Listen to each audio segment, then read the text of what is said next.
Jeffrey Dahmer's name has become synonymous with fear, mystery, and tragedy. But behind the headlines and the horror, there was a human story, a childhood, a family, and an upbringing that shaped one of the most infamous figures in American criminal history. Jeffrey Lionel Dahmer was born on May 21, 1960, in Milwaukee, Wisconsin. He was the first child of Lionel and Joyce Dahmer. From the outside, Jeffrey's early years appeared somewhat ordinary. He lived in a modest suburban home, had toys, and was surrounded by family. But as many later came to learn, there were early signs that something in Jeffrey's world was deeply unsettled. His father, Lionel, was a chemist, a man deeply invested in his work and often away from home. His mother, Joyce, struggled with both physical and emotional health issues. Reports suggest she suffered from bouts of depression and anxiety, and her dependence on prescription medication created a tense home environment. This instability may have left Jeffrey feeling emotionally isolated, even at a young age. Despite this, Jeffrey was remembered as a cheerful, energetic child in his earliest years. Family photographs show a smiling boy with blonde hair, bright eyes, and a typical Midwestern upbringing. But by the time Jeffrey was 4, changes began to show. His personality grew quieter, more withdrawn. A significant event occurred when Jeffrey was just 4 years old, a double hernia surgery. The procedure itself wasn't unusual, but afterward, Jeffrey reportedly became more subdued and less talkative. Some psychologists later speculated this was a turning point in his emotional development. By the time Jeffrey entered school, he was seen as shy, awkward, and socially distant.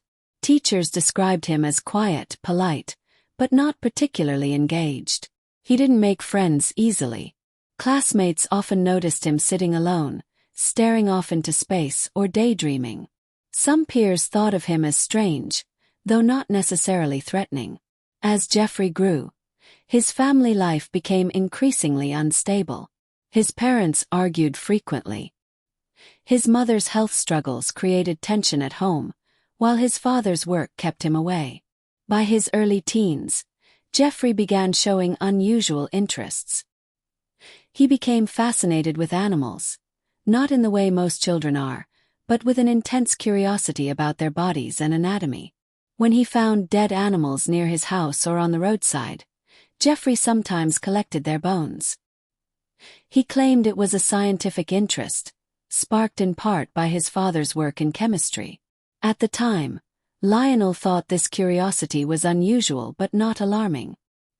He even showed Jeffrey how to safely use acids to clean bones for study, believing it could be a positive educational outlet.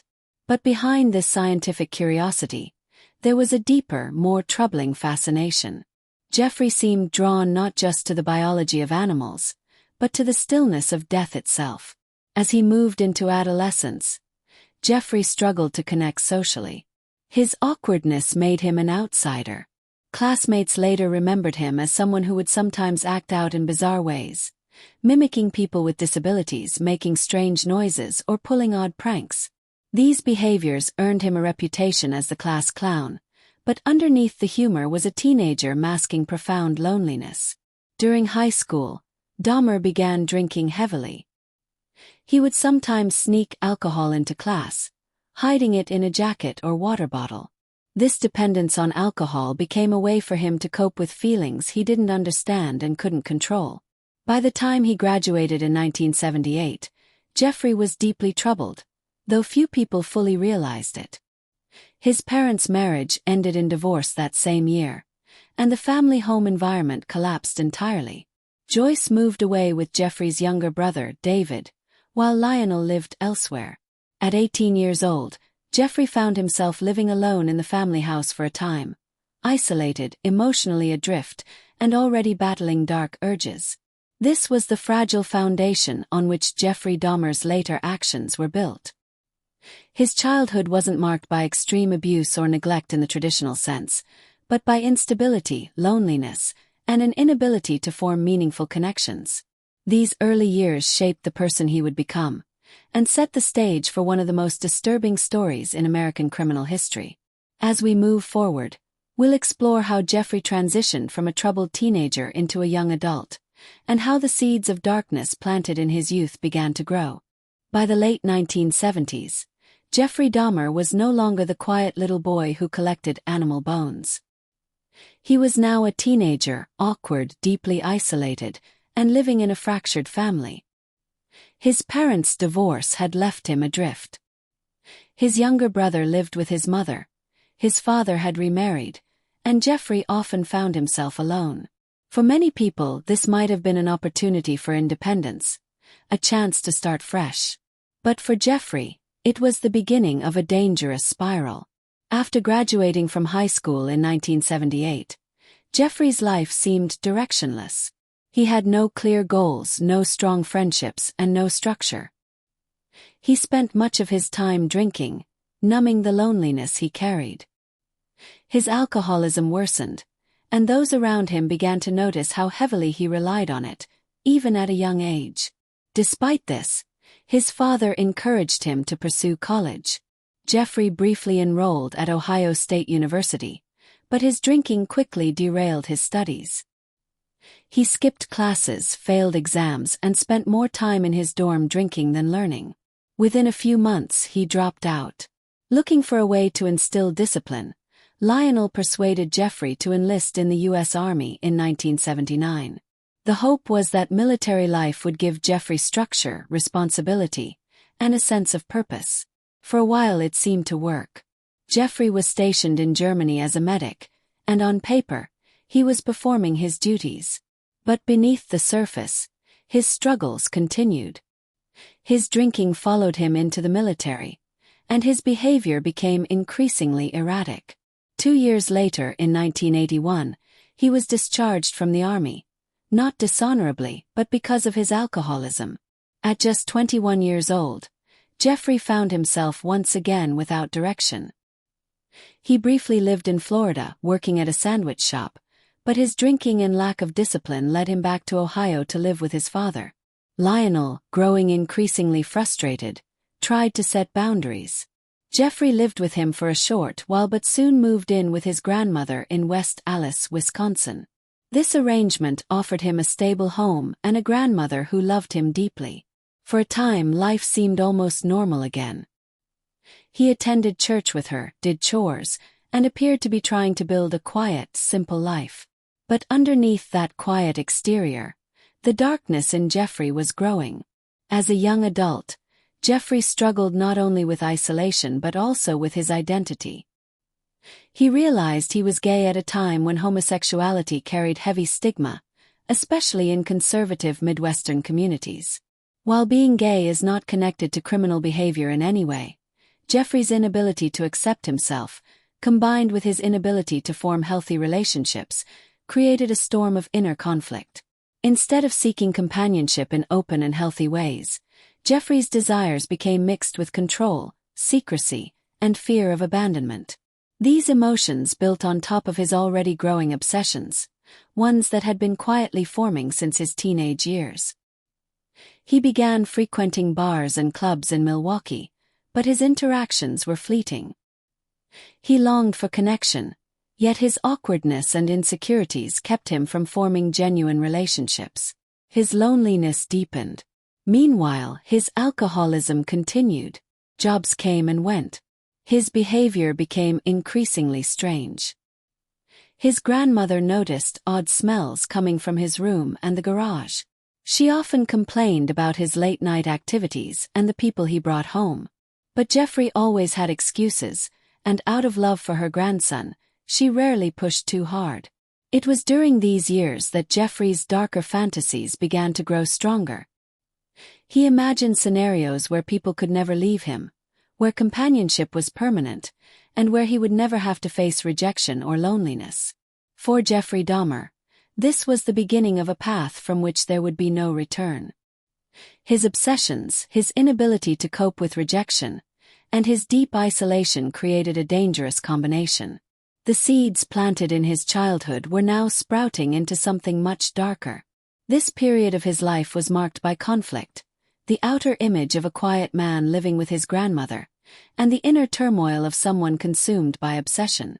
As we move forward, we'll see how these inner battles began spilling into the real world.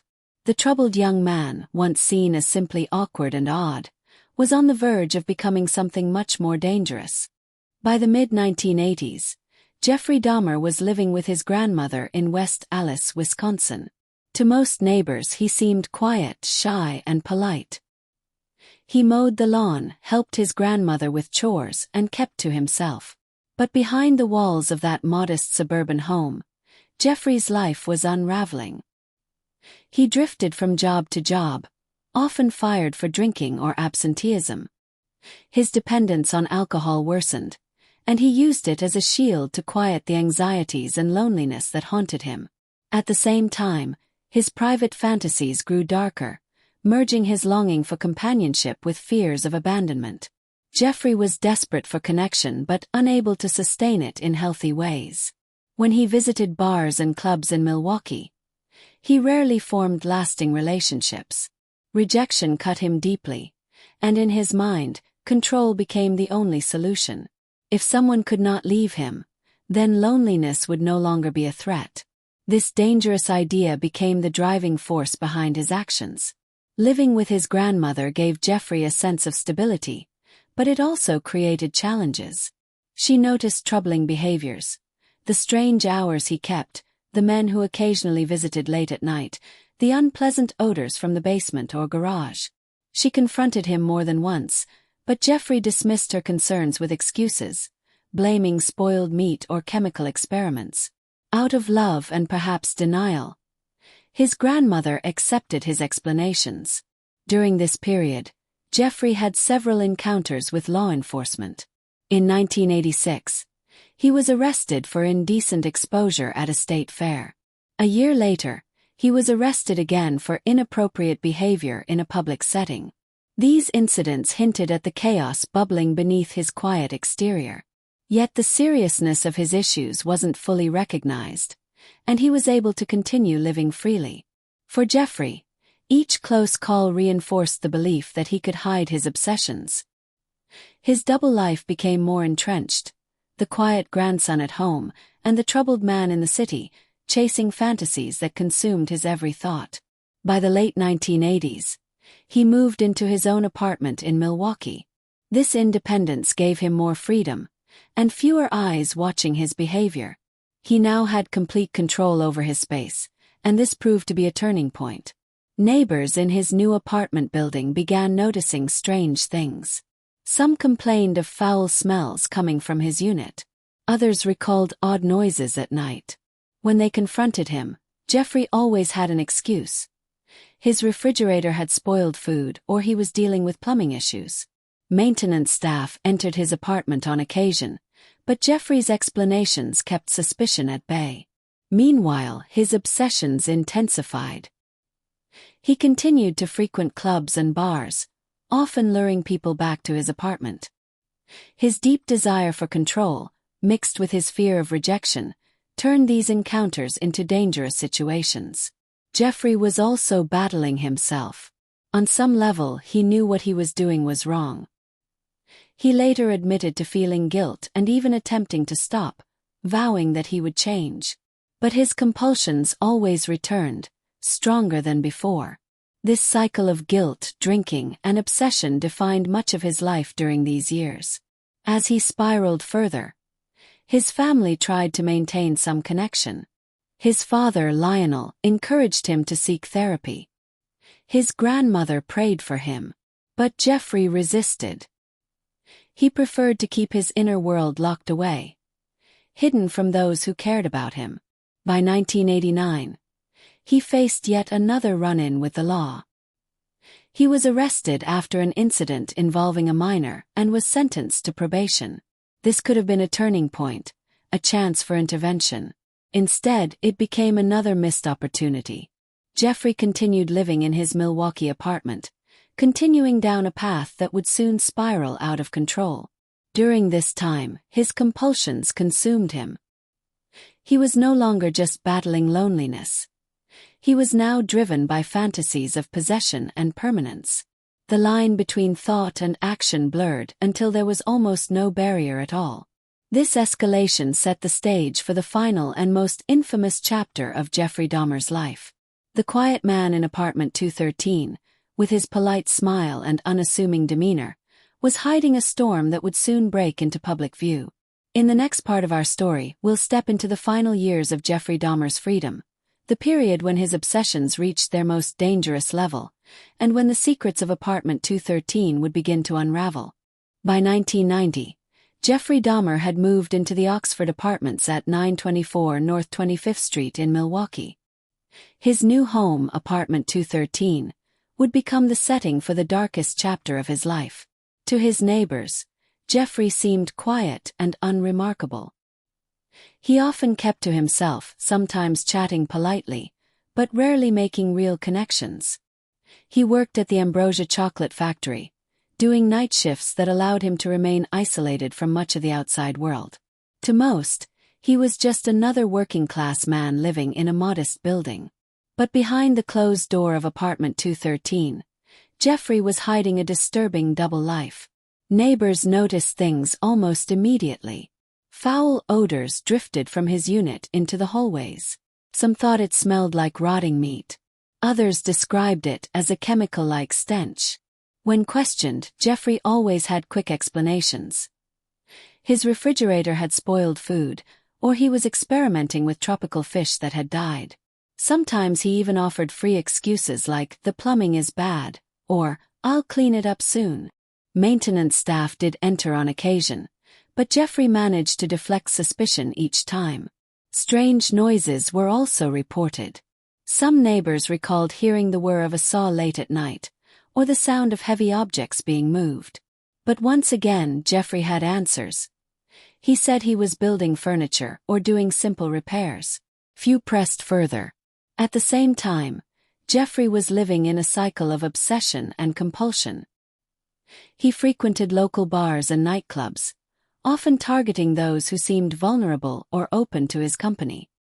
His deepest fear was abandonment, and his fantasy was total control. Each time he invited someone back to his apartment, it was driven by that same desperate desire to never be left alone again. As the months passed, the situation in apartment 213 grew more unstable. The odors became worse. Neighbors like Glenda Cleveland, who lived nearby, repeatedly reported suspicious activity. She even called police on more than one occasion. But each time, the situation was dismissed or overlooked. Sometimes officers visited Jeffrey's apartment, but his calm demeanor and polite explanations convinced them nothing was wrong.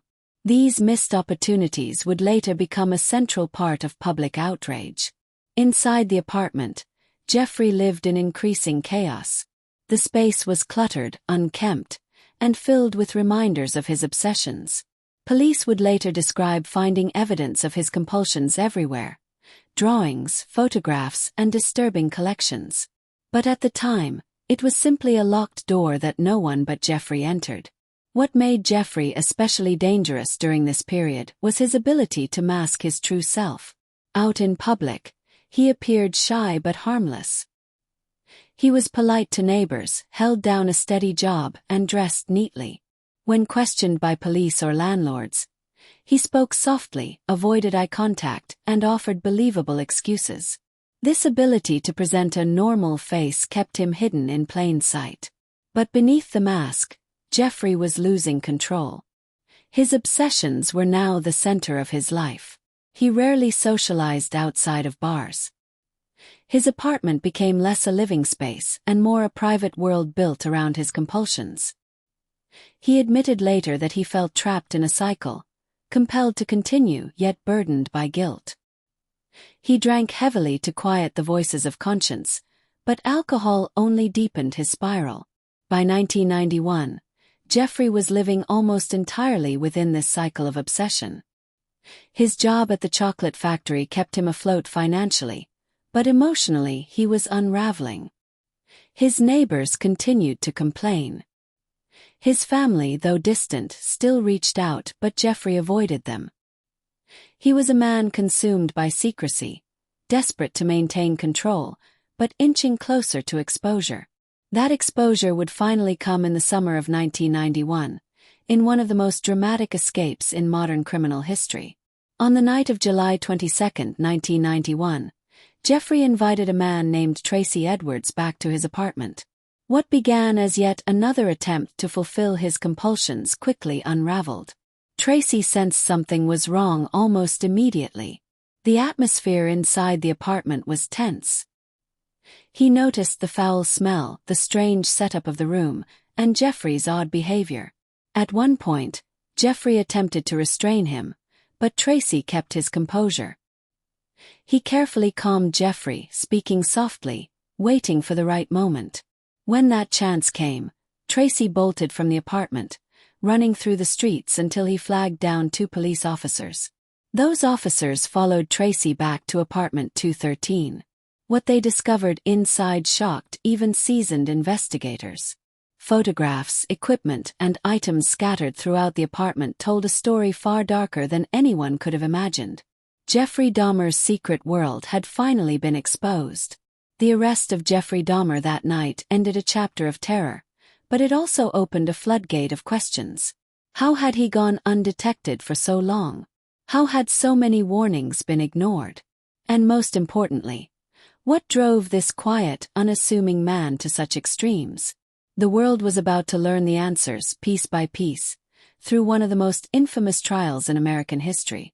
On July 22, 1991, police officers entered apartment 213, guided by Tracy Edwards, who had narrowly escaped. What they found was shocking, not only because of the items and evidence scattered throughout the apartment, but also because of who was behind it all. The man they arrested was not a menacing figure or someone who looked dangerous. He was quiet, soft-spoken, and almost eerily calm. Jeffrey Dahmer did not resist. In fact, he quickly admitted to everything when confronted with the evidence. It was as if the years of hiding, lying, and controlling his secret life had suddenly become too heavy to carry. Once in custody, Jeffrey began confessing in extraordinary detail. Detectives later recalled how cooperative he was, answering questions without hesitation, describing his actions, and acknowledging his compulsions. To them it was striking. This was not a man denying responsibility, but one who seemed almost relieved to be caught. News of his arrest spread quickly. Within days, the entire nation knew the name Jeffrey Dahmer. Newspapers, television stations, and radio networks carried the story around the world. The details of what had been discovered inside apartment 213 horrified the public, leaving people asking how something so shocking could have gone unnoticed for so long. The trial of Jeffrey Dahmer began in January 1992. Courtrooms were packed with journalists, victims' families, and members of the public. For many, it was their first opportunity to see the man behind the headlines. To the surprise of many observers, Jeffrey appeared quiet, almost timid, sitting calmly in court. He often wore glasses and spoke softly when addressed. His defense team did not dispute his actions. Instead, the central question became one of sanity versus insanity. Prosecutors argued that Jeffrey knew exactly what he was doing, that he understood his actions were wrong, and that he carefully planned them. The defense countered that he was deeply mentally ill, driven by uncontrollable compulsions, and unable to truly distinguish right from wrong. Psychiatrists were brought in to testify on both sides. Some described Jeffrey as suffering from severe disorders, including borderline personality disorder and schizotypal traits. Others insisted that while he was disturbed, he still had full control over his choices. The trial was emotionally devastating for the families of the victims. Many gave impact statements, sharing the grief, anger, and pain that Jeffrey's actions had caused. Their voices reminded the court that this case was not just about one man, but about dozens of lives forever altered. After weeks of testimony, the jury reached a verdict. On February 15, 1992, Jeffrey Dahmer was found legally sane and guilty of 15 counts of murder. He was sentenced to 15 consecutive life terms in prison, a sentence that effectively guaranteed he would spend the rest of his life behind bars. Later, he received a 16th life sentence for another charge. Jeffrey was transferred to the Columbia Correctional Institution in Portage, Wisconsin. At first, he was kept in isolation for his own safety. His notoriety and the shocking nature of his crimes made him a target for other inmates. Eventually, however, Jeffrey requested to be moved into the general prison population. In prison, Jeffrey's behavior surprised many. He was described as quiet, even polite, with guards and staff noting that he rarely caused trouble. Some reports indicated that he expressed remorse, telling chaplains and counselors that he wished he could die to atone for what he had done. Others believed his calm demeanor was simply another mask. Interestingly, Jeffrey developed a fascination with religion during his incarceration. He began studying the Bible and even requested baptism. Some fellow inmates and prison staff noted that he seemed genuinely interested in spiritual matters, while skeptics dismissed it as an attempt at redemption in the eyes of the public. Despite this new chapter, Jeffrey's time in prison was far from peaceful. Other inmates despised him, not only for his crimes but also for the attention he received. Guards later reported that Jeffrey sometimes made macabre jokes about his past, which enraged others around him. On November 28, 1994, Jeffrey Dahmer's life came to an abrupt end. While assigned to a work detail inside the prison, he was attacked by another inmate, Christopher Scarver. Scarver struck Dahmer and another prisoner with a metal bar. Jeffrey was taken to a hospital but died from his injuries shortly after. He was 34 years old. News of his death spread quickly, just as his crimes had 3 years earlier. For some, it brought a sense of closure. For others, it felt like justice had been taken out of the system's hands. Families of the victims had mixed emotions. Some felt relief, others felt robbed of the chance to see him live out his full sentence. Jeffrey Dahmer's trial and imprisonment had already made him one of the most notorious criminals in modern history. But his violent death in prison cemented his place in public memory as not just a criminal, but a symbol of deeper societal failures. Failures of law enforcement, mental health intervention, and social awareness. The story could have ended there, but the ripple effects of Jeffrey Dahmer's actions continued long after his death. In fact, his case remains one of the most studied and discussed in criminology, psychology, and even popular culture. And that leads us to the final chapter of our story: the legacy Jeffrey Dahmer left behind, and the lessons society has tried to learn from the darkness of his life. When Jeffrey Dahmer died in 1994, his story didn't end with him. In many ways, it was only the beginning of a long-lasting legacy, one that continues to shape conversations about crime, psychology, law enforcement, and even popular culture. His name has become synonymous with horror, but his case is also studied as a cautionary tale of missed warning signs and systemic failures. One of the most immediate effects of Dahmer's case was the public's outrage at how many opportunities were missed to stop him earlier. Neighbors like Glenda Cleveland had repeatedly contacted authorities about suspicious activities, foul odors, and unusual behavior around Dahmer's apartment. On one occasion, police even returned a dazed and vulnerable young man to Jeffrey, believing it was simply a domestic dispute. The young man later became one of Dahmer's victims. These failures sparked a national conversation about how seriously law enforcement handles community reports, especially when they come from women, minorities, or marginalized voices. In hindsight, many of these missed opportunities revealed systemic issues: a lack of proper training in handling certain situations, biases that caused authorities to dismiss credible warnings, and an underestimation of just how dangerous Dahmer really was.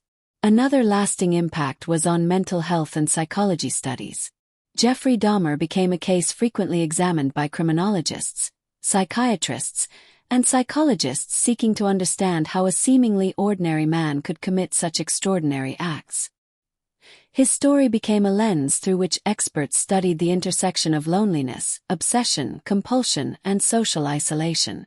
It is important to note that Dahmer's sexual orientation was often unfairly discussed in connection with his crimes. Advocacy groups worked hard to separate his identity as a gay man from his criminal behavior, emphasizing that his actions had nothing to do with his orientation and everything to do with his psychological disturbances. This distinction was crucial in pushing back against harmful stereotypes at the time. The case also changed how apartment complexes and landlords handle complaints from tenants. In the wake of Dahmer's arrest, property managers across the U.S. began to take tenant concerns more seriously, especially when they involved persistent odors or suspicious behavior. For many, it was a grim reminder that ignoring repeated warnings could have catastrophic consequences. Culturally, the story of Jeffrey Dahmer has remained present for decades. Countless books, documentaries, films, and dramatizations have explored his life. Each retelling sparks debate. Are these stories necessary for education and awareness, or do they risk sensationalizing tragedy? Families of the victims have often spoken out, asking the media to remember that behind every headline was a human life. A son, a brother, a friend, whose story deserves respect. For criminology, Dahmer's case serves as a stark example of how criminal profiling can sometimes fail. He didn't fit the stereotype of a monster. He wasn't a drifter or visibly violent. He was quiet, polite, and even outwardly shy. His ability to hide in plain sight forced experts to reconsider assumptions about what dangerous individuals might look like. Evil, they realized, can sometimes wear a very ordinary face. The prison system also faced questions after his death. Should such a high-profile inmate have been placed in general population? Could his murder have been prevented? These questions remain debated even today, reflecting broader concerns about inmate safety and the purpose of incarceration, whether it is meant to punish, rehabilitate, or protect. Perhaps the most important legacy of Jeffrey Dahmer's story is the reminder of human vulnerability. His victims were often young men from marginalized communities, immigrants, people of color, or those struggling economically. Their vulnerability made them easier targets, and society's neglect of these communities made it easier for their disappearances to be overlooked. In many ways, the tragedy of Dahmer's crimes is also a tragedy of systemic neglect. Today, Jeffrey Dahmer's name is still discussed in classrooms, documentaries, and even popular media. But while his story fascinates, it also warns. It warns of what can happen when warning signs are ignored, when people slip through the cracks, and when society underestimates the dangers of isolation, addiction, and untreated mental health struggles. At the end of the day, Jeffrey Dahmer was not a supernatural monster. He was a man shaped by instability, loneliness, obsession, and compulsion. His actions were horrifying, but they were human actions, carried out by someone who lived among neighbors, co-workers, and family.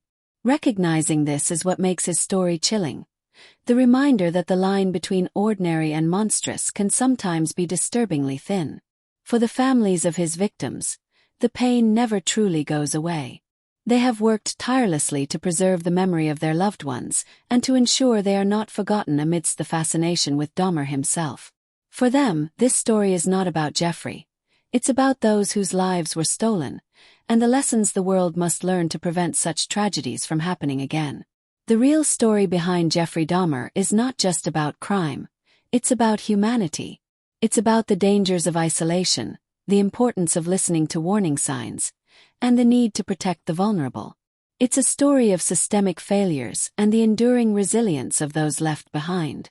And it is a story that, even decades later, continues to haunt us, not because of the monster, but because of what the monster reveals about ourselves, our systems, and our society.